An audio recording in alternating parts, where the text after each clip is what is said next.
ప్రభుత్వం అధికారంలోకి వచ్చి 4 సంవత్సరాల 9 నెలలు అవుతుంది. ఇంకొక 3 నెలల్లో ఎలక్షన్లు అనేది రాబోతున్నాయి. ఈ 4 సంవత్సరాల 9 నెలల జగన్మోహన్ రెడ్డి పరిపాలన గురించి ఏమంటారు మీరు? ఏముంది, ఏం చేశారండి ప్రభుత్వానికి? నాయకులు జనాలకి ఏం చేశారు? అసలు ఏమైనా చేశారా? ఇప్పుడు ఈ మధ్యకాలంలో మళ్ళీ ఇల్లు ఈ చేసింది అంటాడు. ఎందుకు ఫస్ట్లో చేసి ఇవ్వచ్చుగా జనాలకి? అంటే చేసిందంతా మేము పేదల కోసమే చేసాము, అది పేదల సర్కార్ అంటున్నారు మరి జగన్మోహన్ రెడ్డి. పేదలకు ఏం చేశారు? డబ్బులు మన కాడ డబ్బులు తీసుకొని మనకే ఎట్టాడు. రూపాయి తీసుకొని ఇంకో రూపాయి వాడే తీసుకుంటాడు. ఇంకేం ఎట్టాడు మనకి? సరుకుల రేట్లు పెరిగినాయి, అన్ని రేట్లు పెరిగినాయి. ఏం లాభం? 5 రోజులు చేయడం అంటే 3 రోజులు వాడికి తీసుకుంటాడు. 2 రోజులు చేయడం ఏం జరిపెట్టి ఇంట్లోకి.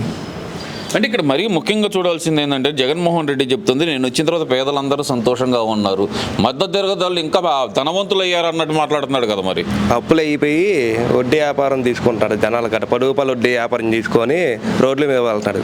ఆ వెట్టికి ఏం అర్థం కావట్లా. ఇంకా 20 రూపాయలు వడ్డీ తీసుకునే వచ్చే టైంలో వచ్చిద్ది ఇంకా అప్పులు అయిపోయి ఊరేసుకుని చచ్చిపోతారు జనాలు.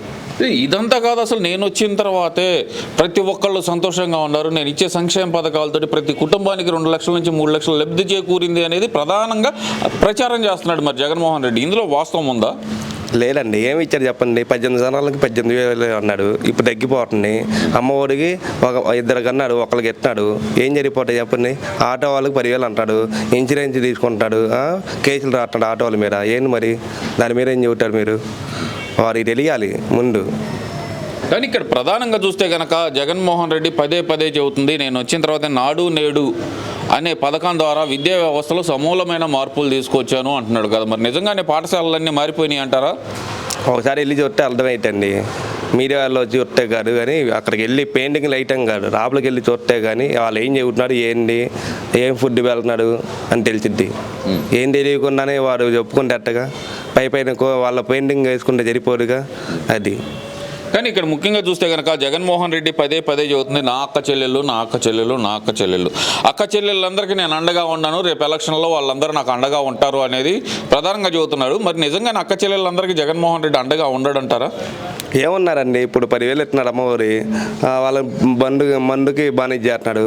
1000 రూపాయలు సంపాదించినాడు కూడా ఇప్పుడు 8 నెలలు మందుకు వెళ్తున్నాడు.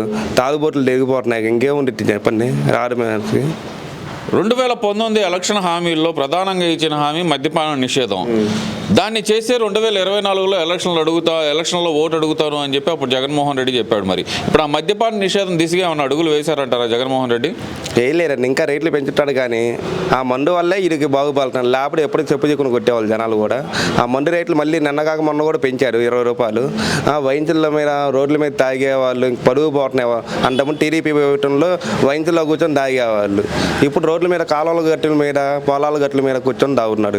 అరే ప్రభుత్వం అది జనాలు చెప్పు చెక్కుని కొలుతాడు ఈసారి ప్రభుత్వం ఓట్లు అడగడానికి వస్తాయి.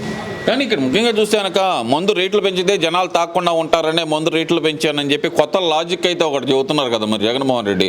ఇది వాస్తవమే అంటారా? పెంచిన తర్వాత జనాలు అందరూ తాగటం తగ్గించేశారంటారా? చెప్పుల రేటు 2,500 ఉంటాయండి. వేసుకోకుండా ఉంటారా? ఇంకా 3,000 అయినా కొని వేసుకుంటారుగా. అది మందు రేటు బానిస అయిపోయిన వాళ్ళు రేట్లు తగ్గియాలి, చూసుకొని మంచి మందు తెచ్చి ఇవ్వాలి. ఈ బ్రాండ్ల గురించి ఏమంటారు మీరు? గతంలో ఎప్పుడైనా సరే మీకు అలవాటు ఉందో లేదో నాకైతే తెలియదు, ఇలాంటి బ్రాండ్లు అసలు ఎప్పుడైనా సరే ఏపీలో ఎప్పుడైనా చూసారా మీరు? నేను ఏపీలో మాత్రం చూడలేదండి. ఇప్పుడు చెబుతున్నా, నేను నాకు కూడా అలవాటు ఉంది కానీ నేను మందు బానేసి అయిపోలేదు. ఈ వల్ల నేను మందు మానేశాను. మెంటలు వచ్చి హాస్పిటల్లో జాయిన్ అయిన వాళ్ళు చాలా మంది ఉన్నారు. ఈ మందుకి పచ్చి వాటాలు కూడా వస్తున్నాయి. ఈ మైండ్ కూడా పని చేయట్లేదు జనాలకి. మానేసి అయిపోతున్నాడు. పొద్దున్న లేకుంటే 6 బ్యాండీ షాపుల ముందు ఉంటాడు. తాగపోవట్లే ఉండలేకపోతున్నాడు జనాలు ఈ మందుకి. అంతకుముందు మందు నంబర్ 1 మందు అది. పనికి వెళ్ళే వాళ్ళు సంపాదించుకునే వాళ్ళు 150 రూపాయలు క్వార్టర్ వచ్చేది. ఇంట్లోకి కూరగాయలు తీసుకెళ్ళే వాళ్ళు చికెన్ తీసుకెళ్ళేవాళ్ళు. ఇప్పుడు ఆ డబ్బులే జరిగిపోవట్లేదు వాళ్ళకి. అప్పులు చేసుకొని బతుకుతున్నాడు వాళ్ళు. మరి ఇక్కడ ఇంకో విషయం చూసుకుంటే కనుక జగన్మోహన్ రెడ్డి చాలా గొప్పగా చెబుతుంది, అక్క చెల్లెమ్మలందరికీ ప్రతి విషయంలో నేను అండగా ఉన్నాను అంటున్నారు. ఎందుకంటే సంక్షేమ పథకాల రూపంలో నేను ఇచ్చిన సంక్షేమాలతోటి కుటుంబాలు ముందరకు వెళ్ళిపోయినాయి, చాలా అభివృద్ధి పదంలోకి వెళ్ళిపోయినాయి అంటున్నారు. వాస్తవమేనా ఇది? ఎలా అయితే చెప్పండి? 10,000 ఇచ్చారనుకో, ఇంట్లో సరుకులు ఏంది రేట్లు ఎలా ఉన్నాయి?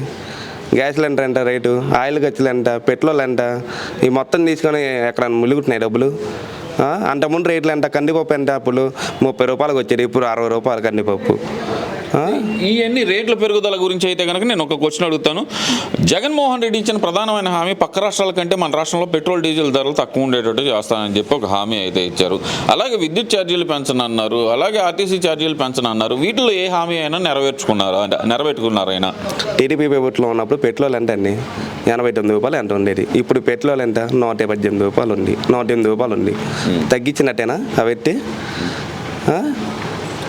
మరి దానికి మాకు సంబంధం లేదు, కేంద్ర ప్రభుత్వం కదా అంటున్నారు. మరి అప్పుడు అసెంబ్లీలో జగన్మోహన్ రెడ్డి మాట్లాడింది ఏంటంటే పక్క రాష్ట్రంతో పోలిస్తే మన రాష్ట్రంలో 2 రూపాయలు ఎక్స్ట్రా ఉంది, రాష్ట్ర ప్రభుత్వం ఏం చేస్తుందని చెప్పి అప్పుడు చంద్రబాబు నాయుడు గారు ప్రభుత్వాన్ని అడిగారు.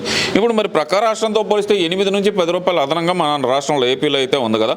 దీని గురించి జగన్మోహన్ రెడ్డి ఎందుకని తప్పించుకునే విధంగా మాట్లాడుతున్నారంటారు? అప్పుడు పెట్టి ఏం చెప్పారు, నేను పెట్రోల్ తగ్గిస్తానని చెప్పారు. ఇప్పుడు ఏమంటున్నాడు, ఆ పైన రాష్ట్రం పెంచింది కానీ నేను పెంచలేరు అంటాడు. మరి నువ్వు అడగచ్చుగా నిలబెట్టి, నీ కారు ఉన్నాయి, ఎంపీ సీట్లు ఉన్నాయి, ఎమ్మెల్యే సీట్లు ఉన్నాయి, నువ్వేం పని కొడుతున్నావు దేశానికి, ఏం పని చేస్తున్నావు? ఇచ్చిన హామీలన్నీ నెరవేర్చేశాను, 99.99% చేసేసాను అంటున్నారు. వాస్తవమేనా? నిజంగా ఇచ్చిన హామీలన్నీ నెరవేర్చారంటారా జగన్మోహన్ రెడ్డి? జనాల్లో డోర్ టు డోర్ వస్తే కానీ చెప్పులు చెక్కునగలుగుతారండి. కనుక్కోమనండి, ఎమ్మెల్యేల గారికి చెప్పులు చెక్కునగలుగుతున్నాడు. ఇప్పుడు తిరిగే పరిస్థితి కూడా లేదు ఎమ్మెల్యేలకి. అదేంది మా నమ్మకం జగనే అని చెప్పి, జగనన్న మా నమ్మకం అని చెప్పి గడప గడపకి వెళ్తుంటే మంగళహారతలు పడుతున్నారు మాకు అంటున్నారు కదా. ఎక్కడ చూపించారండి? ఎక్కడ చూపించారు? వస్తే కానీ తెలిసేది కానీ మైకుల్లో చెప్పుకుంటే తెలిసిద్దా? జనాల ముందు టప్పట్లు కొట్టుకోవటం గారు, ఇంటమ్మడి వచ్చి టప్పట్లు కొట్టుకుంటే అప్పుడు తెలిసిద్ది టప్పట్లు మోగుతున్నాయా లేవు అని. మరి వచ్చే అవకాశం లేదంటారా? మరి గతంలో చూస్తే 175 గెలుస్తాం, మా వెంట్రుక పీకలేరు అనే స్థాయి నుంచి ఇప్పుడు మిమ్మల్ని నమ్ముకున్నాను అనే స్థాయికి ఎందుకు జగన్మోహన్ రెడ్డి వచ్చారంటారు? 150 రావాలంటే ఇంకా అయిపోయింది, సీన్ అయిపోయింది. జగన్మోహన్ రెడ్డి అయిపోయింది. తిప్పికొలితే వాడు సీటు కూడా గెలుచుకోలేకపోతాడు, అయిపోయినట్టే. లేదు మళ్ళీ నేనే గెలుస్తాను, 30 సంవత్సరాలు నేనే ముఖ్యమంత్రిని అంటున్నారు కదా. మరి జగన్మోహన్ రెడ్డి ఉండే అవకాశం ఉందంటారా? ఇంకా అయిపోయిందండి, జైలుకి వెళ్తాం. ఇది అయిపోయింది, ఇది పని అయిపోయింది. జైల్లో కూర్చొని చెప్పగలుగుతాం తింటామే, ఇంకా లేదు అవకాశం కూడా లేదు. ఇంకా లేదు మరి అసలు అదే మరి ఏ ధీమాతో అయినా వై నాట్ 175 అని అంటున్నారు కదా. వాడు హామీలు ఇచ్చారు, ఏదో గెలుస్తాడు అనుకుంటాడు. ఆ హామీలకి ఎవరు పడదు, చేయరు కూడా. అది మరి అయితే తిరిగి వచ్చే అవకాశమే లేదంటారు. టిప్పిగా వాడి సీటు కూడా గెలుచుకోలేరండి నాకు తెలిసి. వాళ్ళ చెల్లి బయటకు వచ్చింది, వాళ్ళ చెల్లె యాంటీ అయింది. వాళ్ళ చెల్లికి పాపం ఏం చేశారండి, అప్పులు వాళ్ళ చెల్లేగా వాడి కోసం పని చేసింది. ఇప్పుడు వాళ్ళ చెల్లినా పక్కన నెంగారు. జనాలు పక్కన నెంగరని అవకాశం ఏమైనా ఉందా? మీకు నమ్మకం ఉందా జగన్మోహన్ రెడ్డికి?